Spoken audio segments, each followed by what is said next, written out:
Professor Francis Fukuyama is a renowned and vigorous scholar. As was mentioned, he currently holds an endowed chair at the Institute of Public Policy at George Mason University. Professor Fukuyama was born in Chicago in 1952. After studying classics at Cornell University, he received his PhD in government from Harvard. Professor Fukuyama has been an active member of the political science faculty at the RAND Corporation, where he is a senior social scientist. He has also worked as a deputy director at the U.S. State Department. Professor Fukuyama has never shied away from tackling the big questions of our time, and as the titles of his best-known works indicate, The End of History and The Last Man, and Trust, the Social Virtues and the Creation of Prosperity. He has been a forerunner in the well-known debate about social capital, a debate over the civic and moral foundations of prosperity. He currently is writing a book that explores these ideas, especially in the realm of family and community, entitled The Great Disruption. It is an honor to hear from Francis Fukuyama.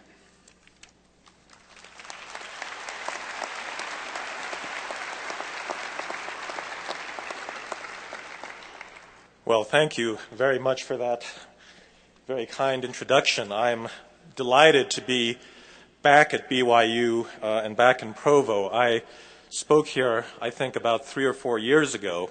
At the time I was writing my last book, Trust, I came and lectured a bit about some of these concepts of civil society, social capital, and community.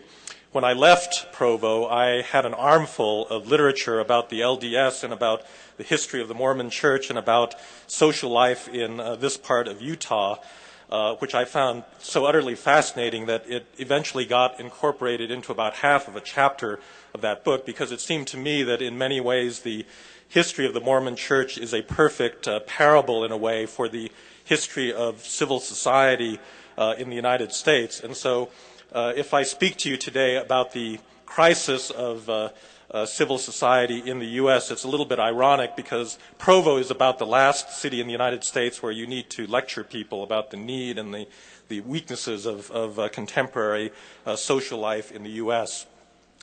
Let me begin by talking about the general concept of social capital. It is not, as they say, rocket science to understand what this is, and it's a fairly straightforward way, I think, of understanding the ways in which moral values, which we normally don't think of in economic terms, actually have very important economic and also political consequences. Social capital is simply the ability of people to work together in groups and organizations based on commonly shared norms. What these norms are is not arbitrary. They substantively have to deal with things like honesty, the keeping of commitments, telling the truth, mutual reciprocity, and the like. And in a way, you can see the importance of the substantive character of these norms by looking around the world, because we find very quickly that social capital is not evenly distributed, and there are certain parts of the world in which the norms are not conducive to the building of spontaneous organizations. Now, probably in Provo, there's not too much of a danger of insulting too many people from southern Italy, like there are if I was lecturing in New York City or in other places. Nonetheless, I don't want to make this at all ethnically disparaging, but I think that it is probably true that several generations now of social scientists have seen southern Italy and Sicily in particular as an area of particularly low social capital. In fact, one of the great classics of modern American political science was Edward Banfield's The Moral Basis of a Backward Society, which was a study, an intensive study of a small town in southern Italy. And it's actually quite interesting, because Banfield had previously, earlier in the 50s, written a study of St. George, Utah, in which he described an incredible plethora of social organizations in what was at that time an extremely tiny community. He immediately went to a comparably sized community in southern Italy and discovered that the prevailing moral law went something like this: that you are honest and truthful to people in your immediate family and cooperate with them, your immediate nuclear family, but all others you try to take advantage of, because if you don't take advantage of them, they will take advantage of you first. And he pointed out that this was not conducive either to local government, which ended up being highly corrupt, and as you know, that part of Italy is the home of the mafia and all of the political corruption that has enveloped the Italian political system over the past a couple of generations. And it is also the poorest part of Italy, because there are plenty of, there's plenty of capital, there's plenty of labor. What there aren't is entrepreneurs and people willing to cooperate in the founding of businesses that generate employment and wealth. And I think in general, it is pretty clear that this third form of capital, in addition to physical capital and human capital, is quite important both in economic terms and in political terms. In the economy, it is possible to get people to cooperate with one another who do not trust one another and who behave opportunistically towards one another. The only problem is that you need a lot of rules, you need lawyers, you need litigation, you need thick contracts, you need ultimately police and enforcement, because the assumption is that if it's not clearly written down in a contract, you will try to take advantage of legalisms and get around or get the better of your business partners.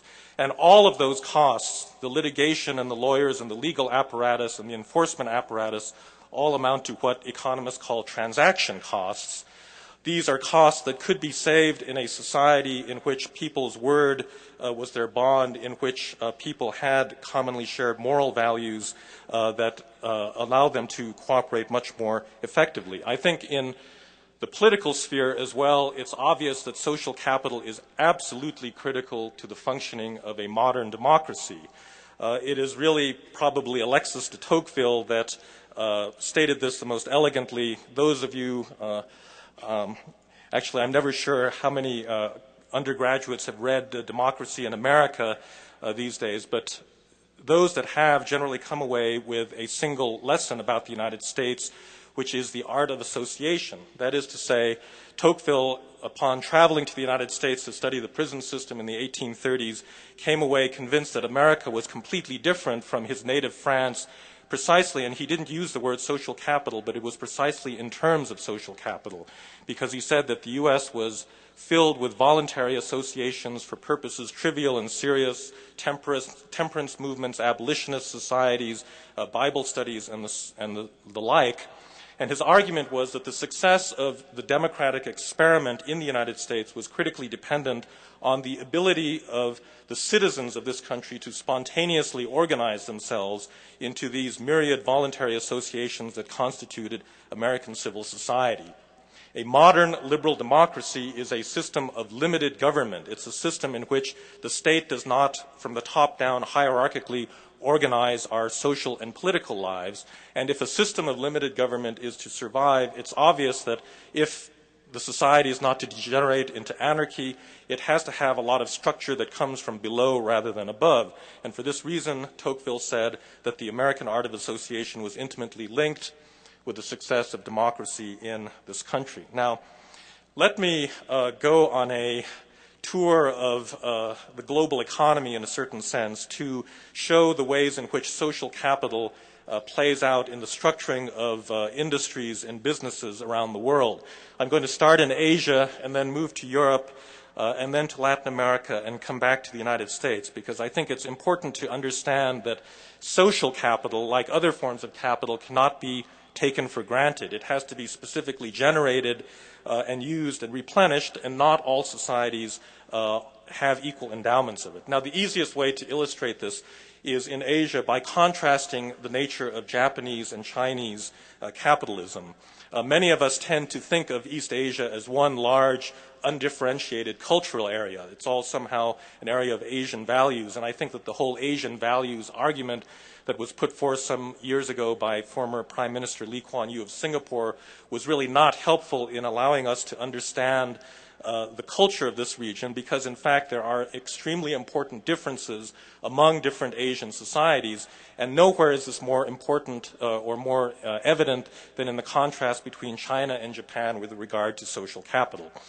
If you go to do business in Taiwan, Hong Kong, Singapore, or any of the other Chinese parts of the Far East, the first thing that anybody notices is that the scale of individual businesses tends to be very small. In fact, in terms of employees, the average size of a business in Hong Kong has fallen between the 1950s and the 1990s. And the reason that they are small is that they all tend to be individually owned and managed by a single family.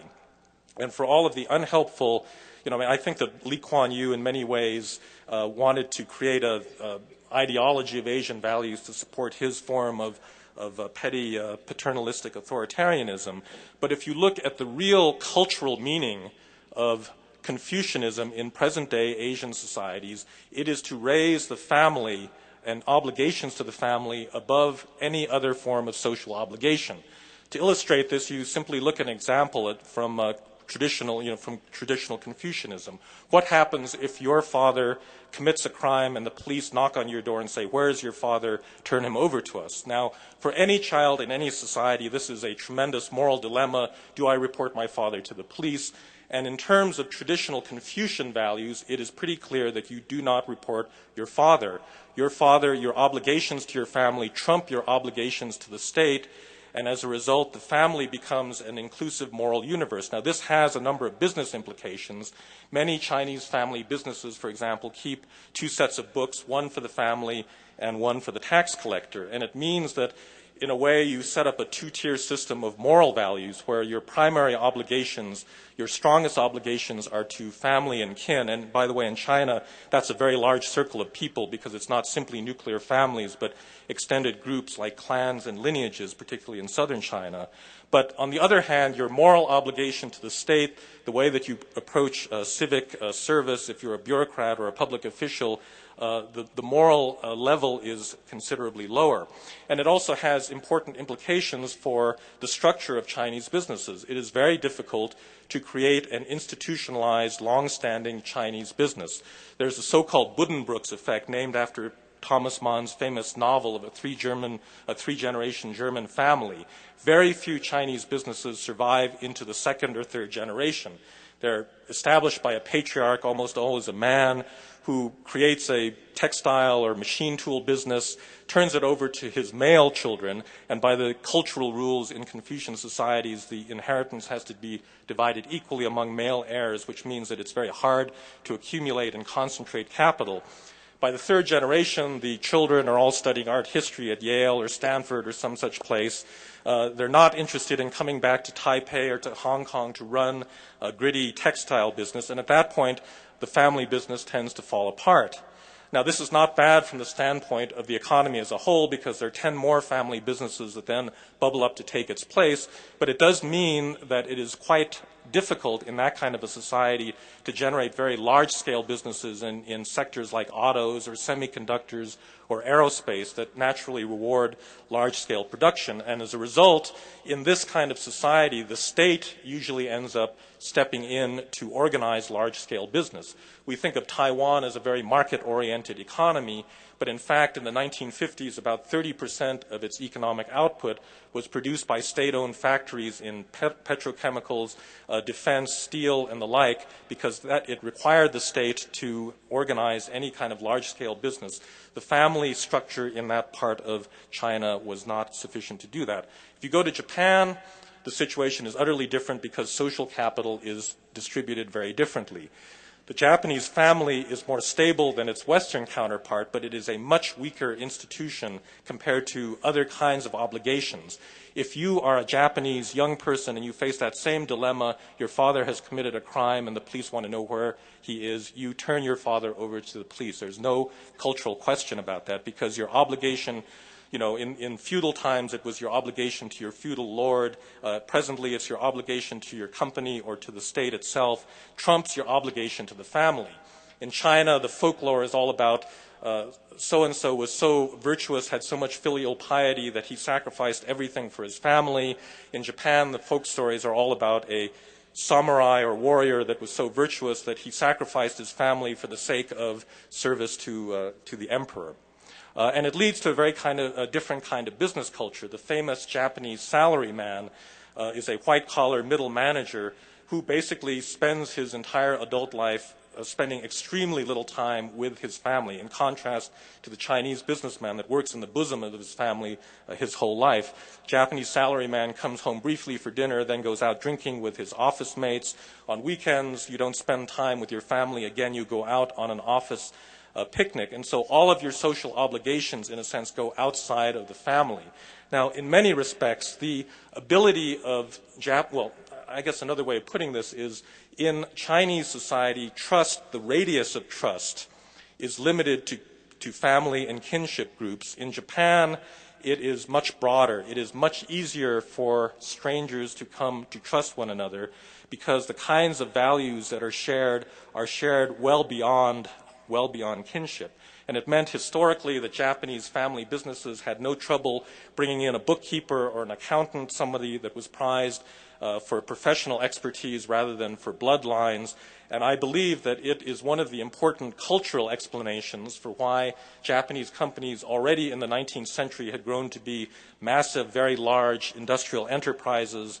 Mitsui, Mitsubishi, Sumitomo are all very ancient. They all started as family businesses, but already by the end of the 19th century, they had become very large, professionally managed, hierarchical corporations very similar to those that exist in the United States or Western Europe. And after 1945, the family owners of these businesses were expropriated under the American occupation, and today they look very similar to any American company. And it meant, similarly, that the Japanese tended to be very good at those parts of the global economy, those sectors of the global economy that dealt with very large-scale manufacturing, autos, conductors and the like. Now, if you go to Europe, I think you find a similar kind of cultural divide between, let's say, Italy on the one hand, which looks very much like China, and Germany on the other that looks very much like Japan. In fact, in my book Trust, I have a chapter entitled Italian Confucianism, because in many respects,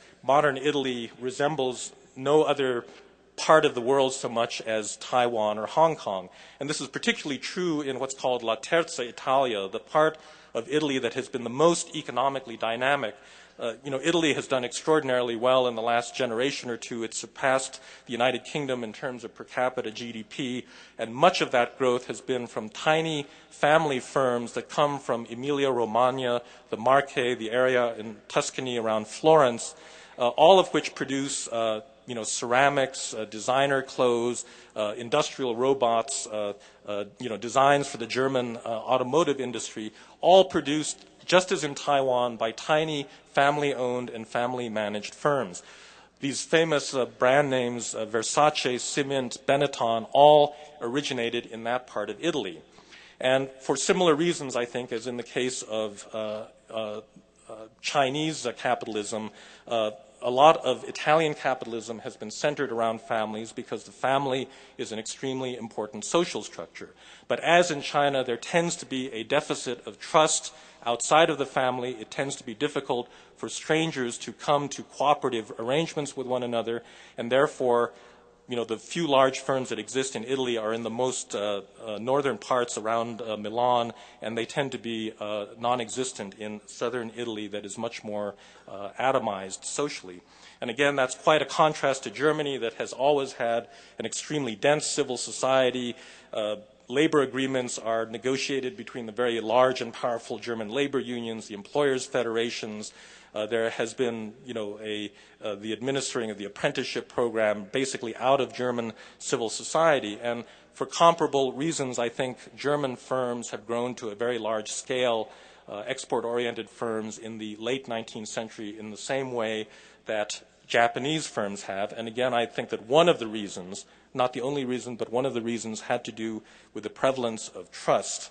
Now, if you turn to the problems in economic development in other parts of the world, for example, Latin America, I think that social capital provides actually a very useful analytical tool for understanding what some of those problems are. As I mentioned, actually, this is an experience I've had simply giving lectures like this. I've been to Latin America countless times in the last 5 years. I was just in Buenos Aires last week. When I described the situation of Chinese family businesses and the two sets of books and the two sets of morality, one for the family and one outside the family, it doesn't usually provoke a big reaction in the United States, but every time I mention this in Latin America, usually the entire room bursts into laughter because, in fact, in most Latin American countries, business is organized in a similar familistic way. That is to say, in Brazil, in Argentina, in Mexico, in Peru, 80% of the GDP is produced by companies that are owned by the leading 20 families, 50 families, 80 families. And as in the Chinese parts of the world, you get these very odd business networks where a cement manufacturer and a retailer and an insurance company will all be linked in a kind of nebulous business relationship. To an outsider, it's completely opaque why these companies should be linked to one another, but it turns out, if you look beneath the surface, it's all based on kinship, that these networks are all based on family members that have entered into business alliances with one another for the same reasons as in China, that in that kind of society, social capital is very much centered on the family. It is relatively difficult to trust people outside of the family. And I think that many of the pervasive problems in Latin American politics having to do with corruption and in Mexico, the penetration of organized crime into the very upper levels of the administration, again, have cultural roots. There are institutional roots, but there are also important cultural roots. If you have this kind of two-layered morality, as the Brazilians say, there's one morality for the family and another morality for the street, it means that the level of public obligation with which you pursue civil service, for example, as a bureaucrat, as an elected official, if you're elected to the Brazilian Senate, is at a distinctly lower plane than your obligations to the family, so that in some sense you see public service as an opportunity to steal on behalf of your family. And I think that before the onset of this global economic crisis that we are now facing, probably the single most important internally generated obstacle to development for a middle-level developing country like Mexico or Brazil really was the pervasiveness of corruption within its state system and its inability to enforce uniformly and fairly a rule of law. Now, let me conclude just by talking briefly about the United States. I'm going to come back to the U.S.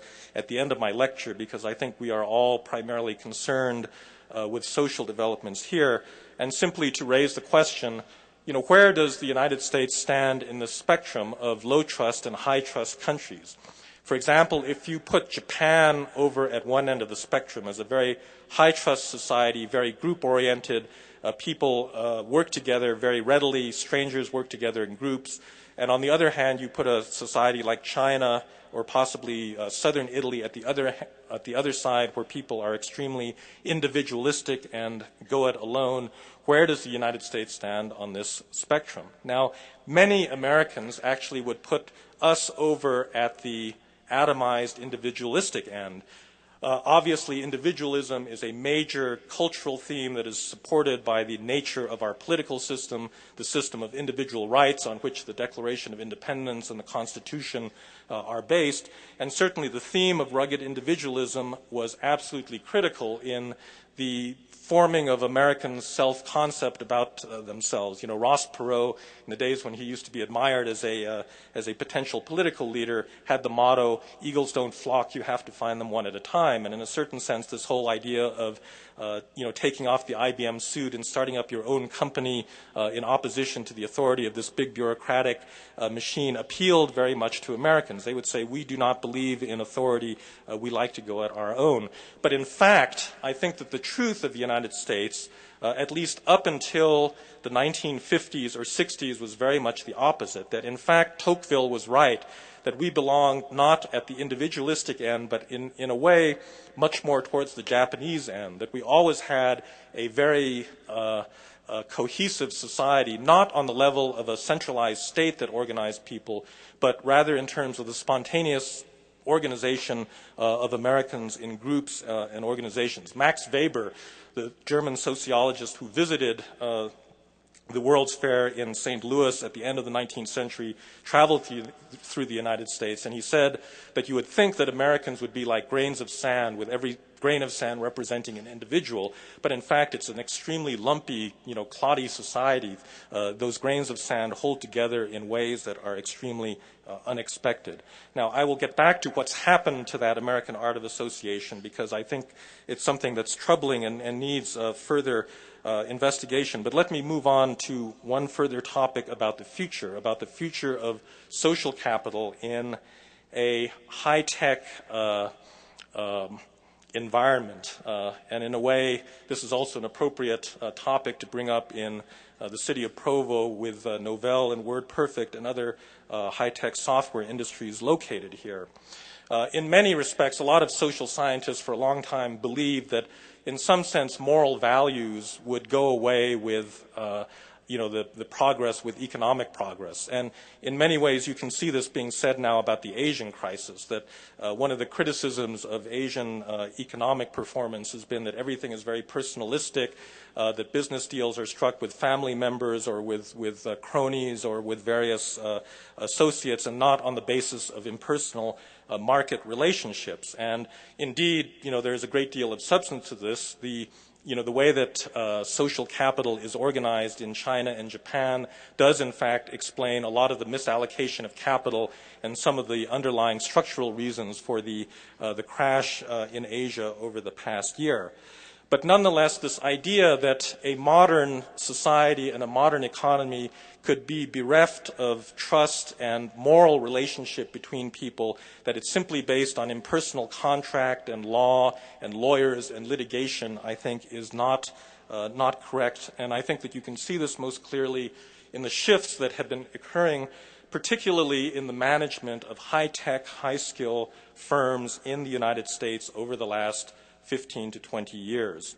We have, in effect, moved from an extremely low-trust form of manufacturing and industrial organization to a rather high-trust one in which the secret missing ingredient that guides you through that transition is really social capital. The typical firm of the early 20th century was something like Henry Ford's Highland Park automobile manufacturing plant or the River Rouge plant in Michigan. These were organized according to the principles of the industrial engineer Frederick Winslow Taylor, and the simplest way to describe them was that they were utterly low-trust organizations. They were hierarchically organized. All of the intelligence and managerial talent was segregated in a white-collar force at the top of the managerial pyramid.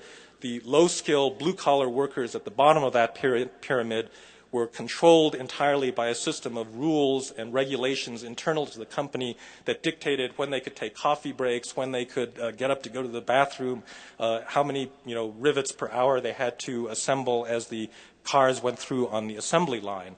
It required absolutely no trust whatsoever between workers and managers, and in fact, it was probably appropriate to the American workforce in Detroit in the first 2 or 3 decades of the 20th century. Ford's workforce, its hourly workforce in that period, 50% of the workers could not speak English because they were first-generation immigrants. And as late as the 1950s, about 80% of the hourly workforce in Detroit did not have a high school education. So that in many respects, this hierarchical, centralized, bureaucratic way of organizing workers was appropriate to the skill level of American society at the time. What we've done in the last generation is to move from that model to what I would simply call a high-trust model of either flat or networked organizations in which managers now push as much authority as possible down to the bottom levels of the factory. And in terms of simple information processing, and it's facilitated by the information technology revolution, what it does is it gives decision-making authority to people that actually have the information to act on. If you're in an auto plant and you get a defective door from a subcontractor, it's the blue-collar guy that's trying to bolt it to the chassis that will know that, and not a vice president sitting in a glass tower somewhere in downtown Detroit. And in many ways, the shift to just-in-time or lean manufacturing is a perfect illustration of what it means to move from a low-trust to a high-trust workplace.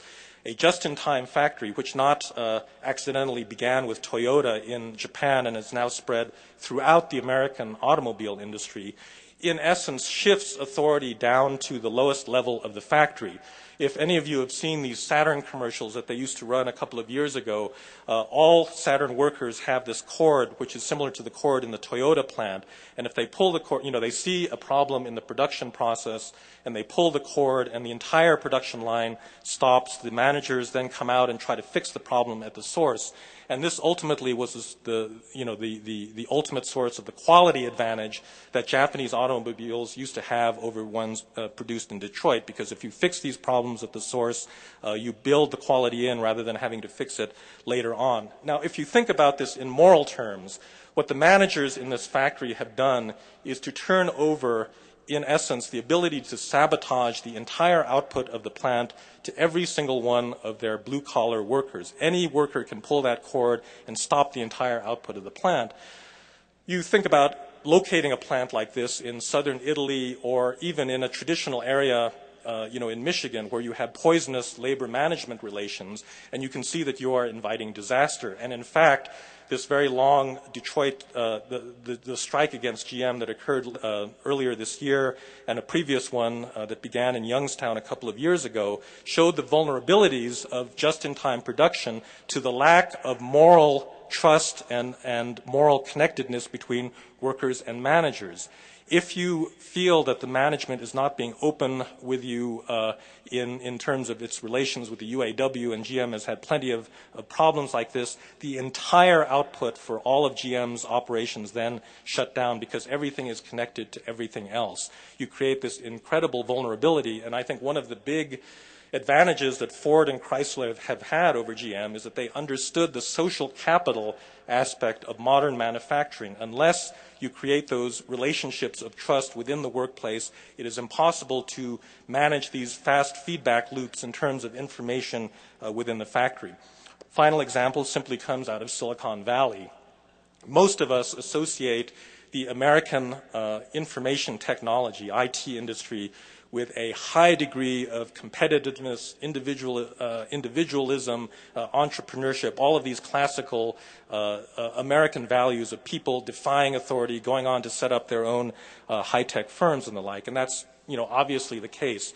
If you have it on your resume, you're a software engineer, and you have it on your resume that you've been at the same company more than 2 or 3 years, people begin to look at you like there's something wrong with you, because everybody moves on. There's no corporate loyalty or the like. Now, this has led many, I think, observers superficially to conclude that this is, in a way, an example of the success of individualism and extreme competitiveness and social, in a way, isolation, and that's produced the boom in IT in the United States in the 1990s. But I think that any closer look at the real nature of social relations in Silicon Valley, in fact, shows something of the opposite. That in fact the success of high-tech R&D in the Valley, and I suspect you might find a similar story like that here in Provo, has to do with the presence of numerous overlapping social networks that existed among all of the engineers and managers and venture capitalists that constitute the IT industry in that part of California. There's a wonderful book written by a woman named Annalise Saxenian called Regional Advantage, in which she looks at the relative success of Silicon Valley as opposed to Boston's Route 128 in the 1980s and 1990s, and her conclusion, actually, she doesn't use the term social capital, but it is really a story about social capital. That is to say, there is a certain culture in California by which engineers would, as economists say, they would informally exchange property rights. What this means is they go to the Wagon Wheel Bar in Mountain View. They're working for competing companies, and one of them, but they've managed to, they both went to, they're graduates in electrical engineering from Berkeley or Stanford. They're old friends. They meet at the Wagon Wheel Bar and they say, well, how did your company solve this problem? And in fact, they freely transferred extremely valuable pieces of intellectual property, even to cutthroat competitors. And the result was that in the end, because there's a system of moral reciprocity in this matter of exchange, you were able to achieve economies of scale in the sharing of information that could not be matched by any of the large Japanese electronics manufacturers that set up much more rigid and hierarchical forms of corporate control. And if you think about what's happening to our broader society, I think it's almost inevitable that we are going to move increasingly to this form of high trust management in which authority is delegated to the workers themselves, who have to control their own behavior not on the basis of formal written bureaucratic rules, but in terms of internal standards of professional behavior. You think of what it's like to work in a software company where in essence, every worker bee has a PhD or the equivalent of a PhD and probably knows a great deal more about the quality of his or her output than the manager who formally, in formal terms, is sitting above them in the hierarchy. It's clear that, when you're managing a room full of engineers or PhDs or whatever, you simply cannot use low-trust Taylorite methods. You have to let these people be self-organizing, self-managing, and that, in fact, seems to be the world into which we are moving, in which informal norms and values that bind people together, that allow them to enter into situations of mutual reciprocity, become more important than they were under the old model of industrial production. Now, let me conclude by talking about returning to the United States and its society as a whole, and what we might expect in terms of the development of our civil society. I mentioned that traditionally the United States has been one of high trust in which social groups and voluntary organizations played an extremely important role. And I think that most people would agree that this was in fact the character of American society at least up through the 1950s. But that in many respects, an important change has taken place in the United States since sometime in the 1960s, extending to the present.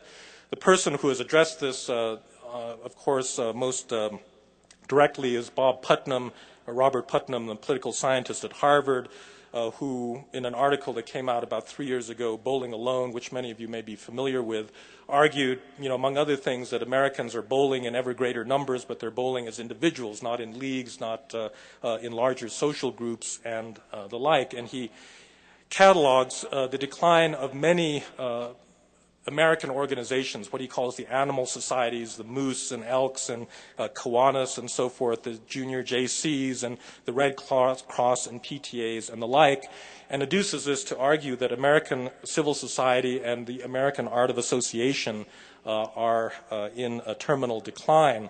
And he also points to survey data. The General Social Survey, for example, has been asking Americans how much they trust various institutions, the presidency, the Congress, the courts, and so forth, since the 1950s.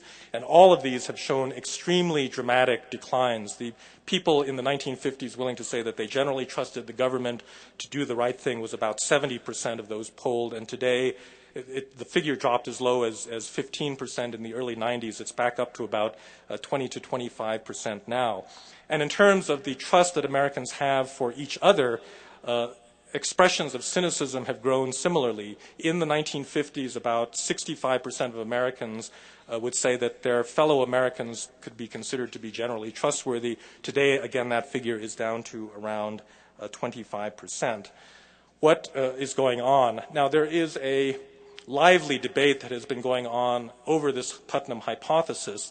And in fact, the story, I think, is a good deal more complicated than the one that was originally presented by him. For example, Everett Ladd of the Roper Center, who teaches also at the University of Connecticut, has published a lot of data that seemingly contradicts Putnam. It turns out that, for example, PTAs have been declining in the United States because many parents have been abandoning PTA, parent-teacher associations, for parent-teacher organizations, and that Putnam had simply failed to collect data on the growth of PTOs.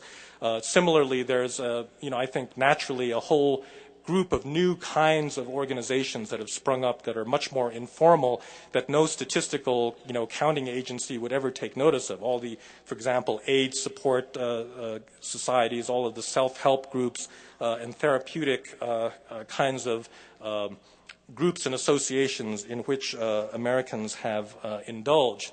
And in fact, you get this very confusing picture of what's been going on in American civil society over the past few years that I think, in the end, the bulk of the data actually shows that in terms of groups and group memberships, the trend line has actually, contrary to Putnam, been going up, that there are more groups and people seem to be involved in many ways at rates that are comparable to earlier periods in our history, but there is absolutely no misunderstanding about the fact that rates of cynicism and distrust in survey data have been going down. The question is, how do you reconcile these? In my view, the problem that we have in the United States can be described by a single phrase: moral miniaturization.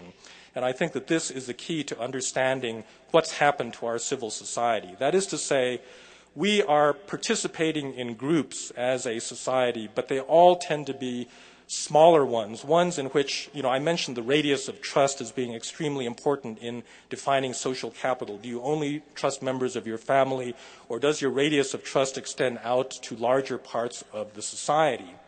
And in fact, I think what has been happening in this process of moral miniaturization is that the American radius of trust has been declining. That is to say, we participate in our health groups, our internet chat rooms and Usenet groups and this sort of thing, but the groups of people with whom we deal are ever smaller, and the large institutions that used to bind the country together, the government, the military, labor unions, mainline churches, and the like, all have gone into very serious decline. And so that in a way, while we are participating with each other actively, we are not talking to one another beyond the boundaries of those relatively narrow groups in which with which we deal. And this, I think, ultimately is a very big problem for the United States, because a democracy needs to be more than a kind of shared passage of individuals or individual neighborhoods or individual families. Civic virtue needs to be founded on a much broader, not only political, but I think cultural consensus about fundamental values in the society. And I think that many of the increases in expressed cynicism have come from the fact that we see the results of moral fracturing all around us, in increased crime rates, for example, that also increased over exactly the same period that Putnam noticed this decline in expressed trust, and in the breakdown of the nuclear family, which again also corresponded to this long period beginning in the 1960s when people suddenly began to be much more cynical about one another. And it stands to reason that if you live in a neighborhood that's victimized by crime, if you live in a family where the chief authority figure has walked off and started another family, that your attitudes and your trust towards other Americans, towards institutions, should be correspondingly lower. Now, in the end, I think that there is a happy end to the story, because many of these social indicators are in fact turning around. Levels of trust have come up sharply in the 1990s, and I think in a broader cultural perspective, you actually have long cycles in moral decay and moral regeneration. This is actually the subject for the next book, so I'm not going to get into this at great length, but in a way, the early history of the Mormon Church was a good example of moral regeneration in a period of similar social and moral disruption. The 1820s and 1830s in the United States were times of extraordinary economic change, very high rates of family disruption, especially high rates of alcohol abuse, and lots of indicators that the society, the social structures of colonial America were coming apart at the seams. And that American society in the 19th century proved itself perfectly capable of the kind of moral regeneration that then pushed these rates of crime and deviance to extremely low levels by the end of the century. This is important for us, I think, because we do not want to live in a society that is atomized, in which people do not trust each other, and in which a Tocqueville of the 21st century would say, as he said of France on the eve of the French Revolution, that there were not 10 Americans that could come together for a common purpose. I will leave you with that. Thank you very, very much.